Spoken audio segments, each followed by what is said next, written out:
Mbere amadini ataraza, iyobokamana ryari rishingiye ku muco.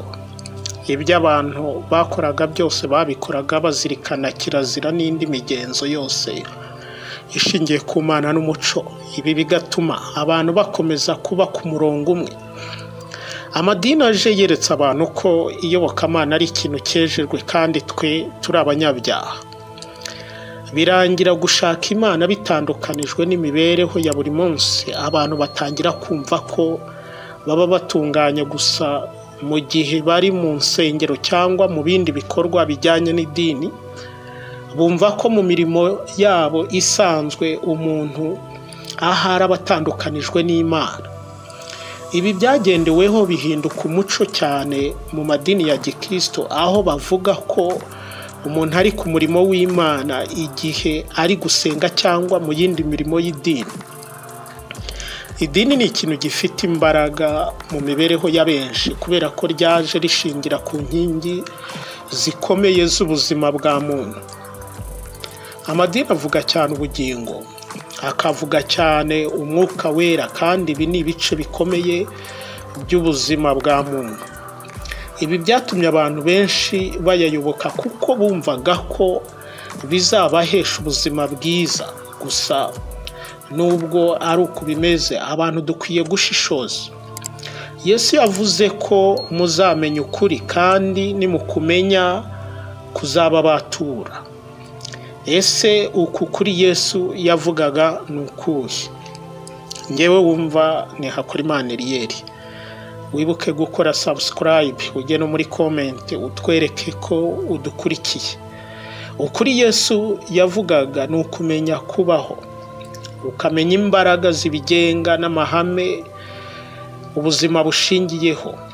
Ni ibisanzwe ko mu isi y'umubiri no mu isi y'umwuka buri kintu cyose kigira amahame akigenga. Amahame bisobanuye uruhererekane rw'ibigomba kuba byubahirijwe kugira ngo ikintu kimere uko gikwiriye kuba kiri. Idini ryaje ryereka abantu ko isi itejejwe. Ni ukuvuga ngo ibyo ubamo mu buzima bwawe bwa buri munsi ntabwo byejejwe. Ukeneye kugira imirimo ukora iguhesha kwezwa, kandi ko ukwiye kwezwa kugira ngo uzajye mu ijuru. Isi ni icumbi, si iwanyu. Abantu mu mibereho yabo ni abanebwe. Iteka umuntu ahora yumva yorohewe no kuba mu cyo twita comfort zone, ahantu hamuha umutuzo hadatuma atakaza imbaraga nyinshi. Abantu benshi bayobotse idini kuko babonaga ubuzima busaba imbaraga, iby'amadini yita imiruho y'isi. Benshi bajya mu idini bumva ko arimo ibibazo byabo bizakemukira. Gusa ibi byose bituruka ku kuba abantu batazi ukuri. Abantu bazanye amadini cyane cyane muri Afurika baje bavuga ibintu byiza, ariko bari bafite ibyo bakeneye bihabanye cyane n'inyigisho zabo. Batweretse mu by'ukuri ibyo bari bakeneye ko tumenya bibahesha kugera ku ntego bafite. Gusa igitangaje ni uko inyigisho zabo ari nazo n'uyu munsi amadini yacu akigisha, kandi byitwa ko dufite abantu benshi bamaze kumenya ukuri. Icyo nabwira abanyumva cyane cyane abakristo, niba wumva ukeneye kubaho byuzuye, ukwiye gusohoka mu idini. Ukwiye gusohora umutima wawe, ukwiye gusohora ubwenge bwawe, ndetse we gushingira ubuzima bwawe ku idini. Shaka ukuri, kuko ntuzigera na rimwe ubona ukuri mu idini.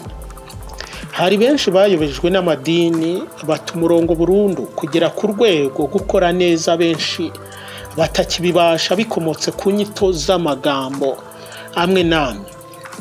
Turabonamo nk'ijambo umurimo w'Imana, aho umuntu yigishijwe ko iyo akora ibyiza aba akorera Imana.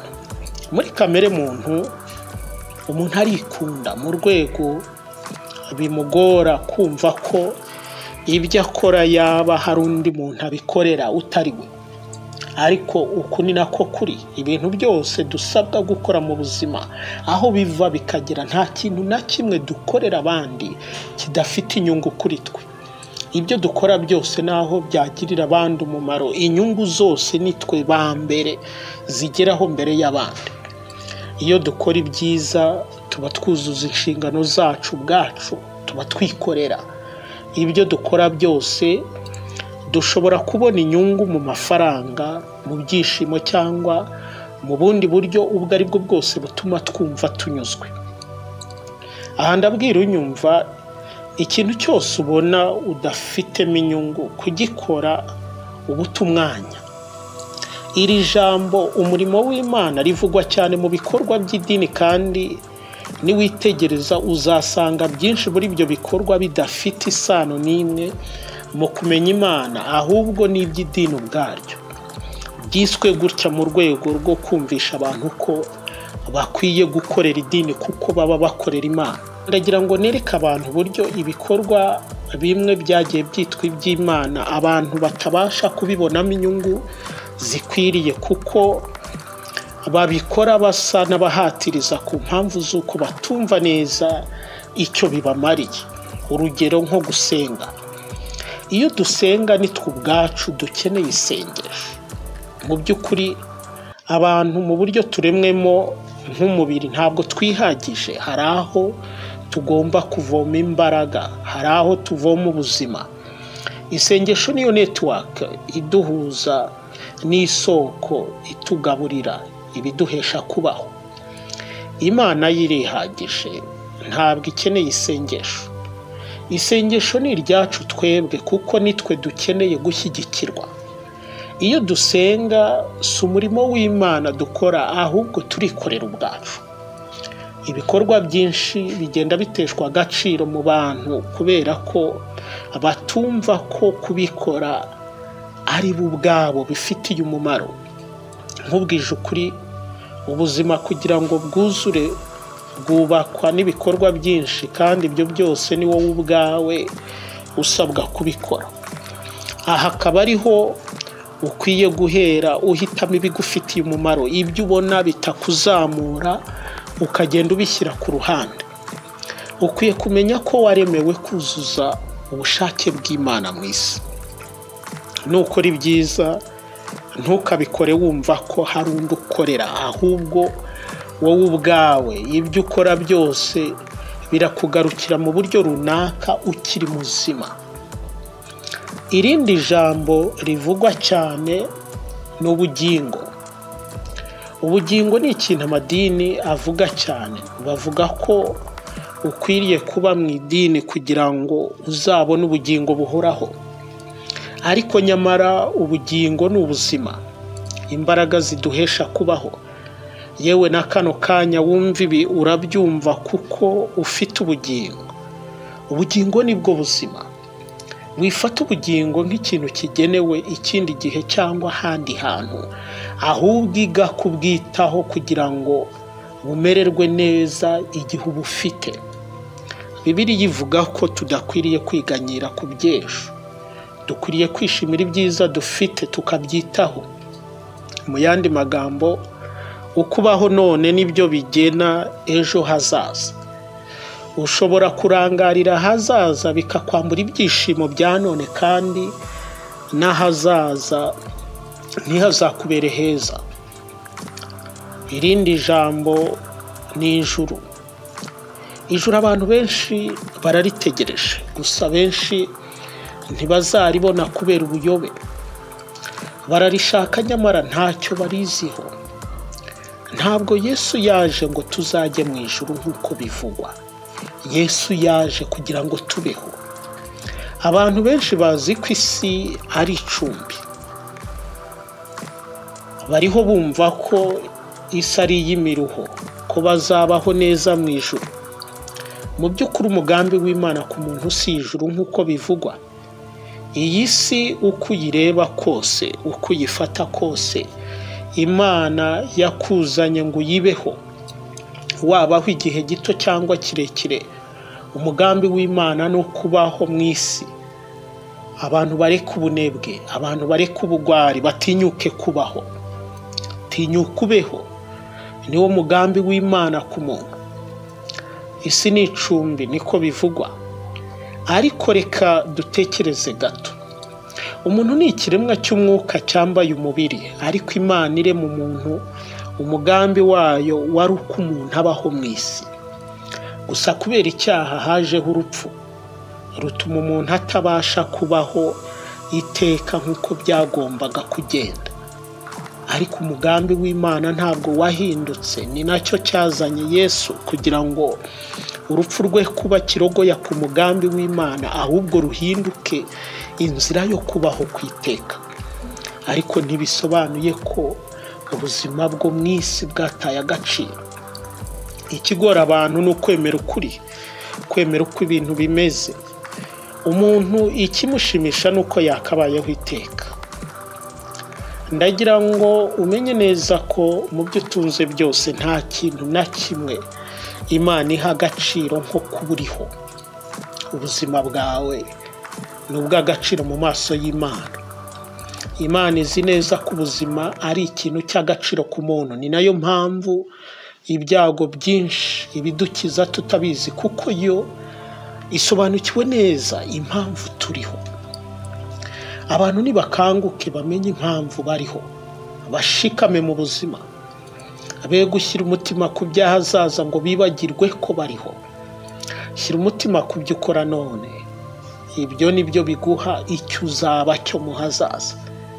Wifata isi nk'icumbi, igihe uyiriho gishikamemo, utinyuke ukora ibyo ukwiriye gukora. Ha agaciro ubuzima ufite. Kubaha Imana kose bishingira ku guha agaciro ubuzima. Udahaye ubuzima agaciro ntabwo uba wubashye Imana. Ukubaho none nibyo bigena niba uzabona ijuru cyangwa utazaribona. Mu buzima urimo ufite inshingano. Iy'ingenzi muri zo ni ukubaho. Igikurikira niba uriho ubayeho ute, witwararika ute inshingano z'ubuzima, wuzuza ute amahame y'ubuzima. Mu by'ukuri ijuru si iry'abanebwe, ijuru si iry'abakene cyangwa abakire, ijuru ni iry'abantu batunganye. Abenshi barahita bambaza bati umuntu utunganye ni muntu ki? Umuntu utunganye ni umuntu ubasha gukora ibyo akwiriye gukora mu gihe arimo. Umuntu utunganya si utiba, si udasambana cyangwa udakora bya bindi byose twita ibyaha, kuko ushobora kudakora biriya byose ariko n'ubundi ukaba udatunganye. Ku musaraba, kimwe mu bisambo byabambanywe na Yesu cyamenye ko ari umwanya mwiza wo kwemera ibibi cyakoze. Ibyo byagihesheje kubabarirwa. Mu byo dukora byose, icyo Imana ishaka kuri twe ni uko tumenya igikorwa gikwiranye n'igihe turimo, tugakora byose kandi nta na kimwe mu bidufitiye umumaro dusize inyuma, kuko ubuzima bwacu bwubakwa n'imirimo yacu. Mu bidufitiye umumaro rero nta gikorwa na kimwe kiruta ikindi, kuko buri cyose gifite umumaro wacyo. Irindi jambo rikunda kuvugwaho cyane ni ubuzima bw'umwuka.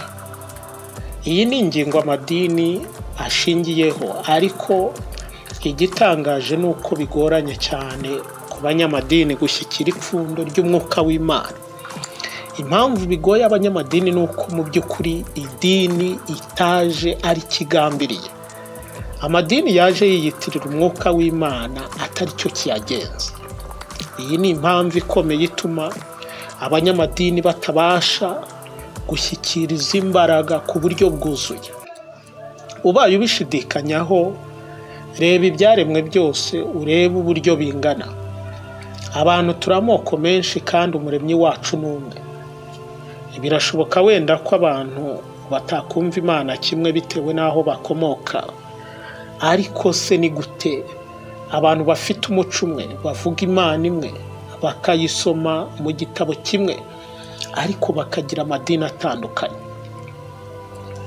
Idini rishya iyo rivutse kugira ngo abantu bariyoboke, rirema amahame yaryo aritandukanya n'andi risanze kugira ngo rigaragaze ikinyuranyo.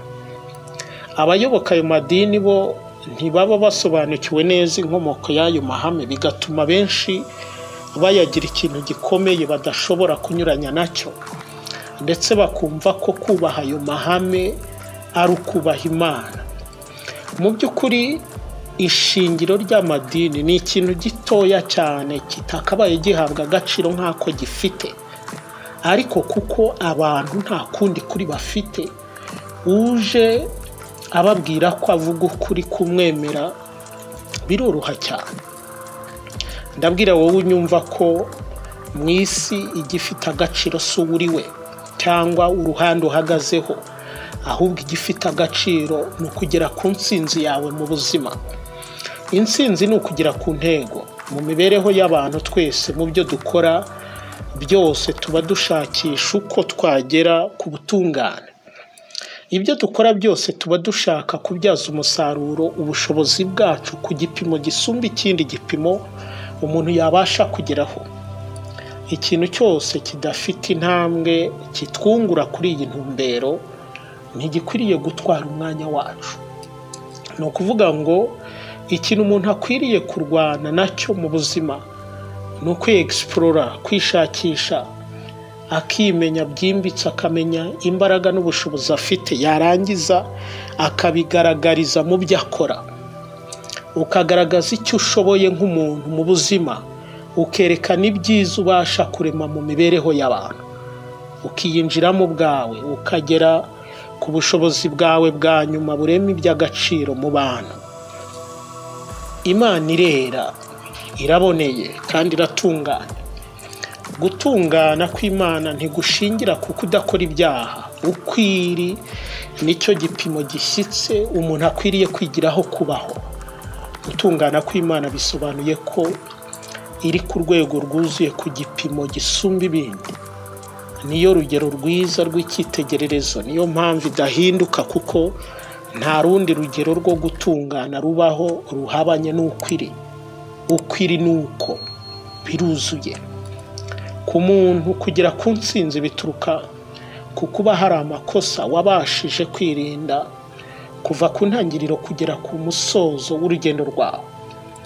Igihe cyose witoza intsinzi biguha kugenda utandukana n'amakosa amwe n'amwe mu buzima.